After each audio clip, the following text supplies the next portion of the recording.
Jeg hedder Lone Hjort, og jeg kunne godt tænke mig at præsentere lidt af det arbejde, jeg laver med heste, og baggrunden for de bøger, jeg har skrevet i den her lille film. Jeg har skrevet bøger om følelser, om energier og om budskaber fra dyreriget.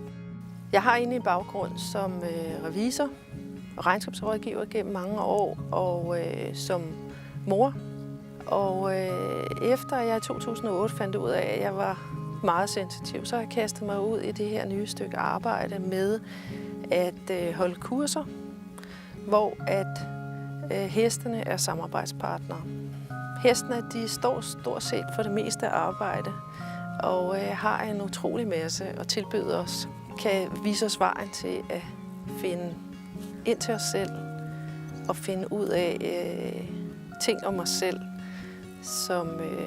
som vi tit ikke er klar over, foregår inde i os. Jeg vil starte med at fortælle lidt omkring teknikken i forhold til, hvordan man får dyrene, hestene i det her tilfælde, til at samarbejde med at få os selv til at fange det sted inde i os selv. En helt afgørende ting, det er, at man holder en afstand til hestene. Man må ikke starte under 5 meter, man skal helst starte helt ude på 10 meter ved at møde hesten.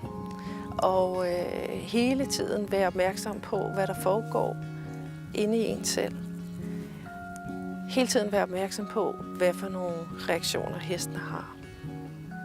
Hvis man kommer ind under 5 meter, så kommer man ind i hestenes privatsfære med vores egen privatsfære, og så går der noget helt andet i spil. Det samme også, hvis man begynder at give dem mad, så sker der også noget helt andet.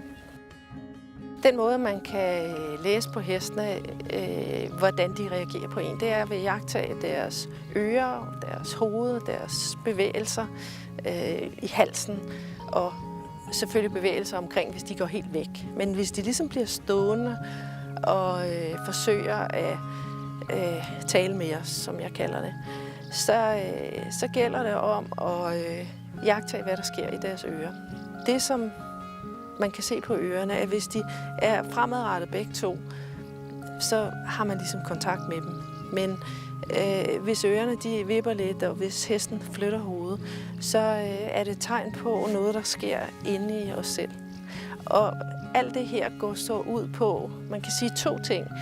Delvis så er det enormt interessant at få så tydeligt gjort, at vi udsender nogle signaler til omverdenen, hvad enten det er en hest eller andre mennesker, som faktisk er så tydelige. Det er det, hestene de viser, når de reagerer på ting, der sker inde i os, uden at vi fortæller om dem. Og dernæst så åbner hestene for noget. Altså, der sker en masse, når det er, at man skaber den her kontakt med heste. De fleste mennesker de laver en projektion af alle mulige ting, der sker, eller alle mulige ting, de ligger ind i hesten, som at hesten kan lide mig, hesten kan ikke lide mig, det vil hesten gerne have, og det vil hesten ikke have, osv. osv. Og det er ren projektion. Det er ikke noget, som hestene tænker. Men på den måde er det jo enormt interessant, hvad det er, vi projicerer over på hestene. En anden ting er, at hestene de generelt spejler os. Sådan så, at når at vi føler noget, så er det ligesom om, vi får kastet den følelse tilbage i hovedet igen.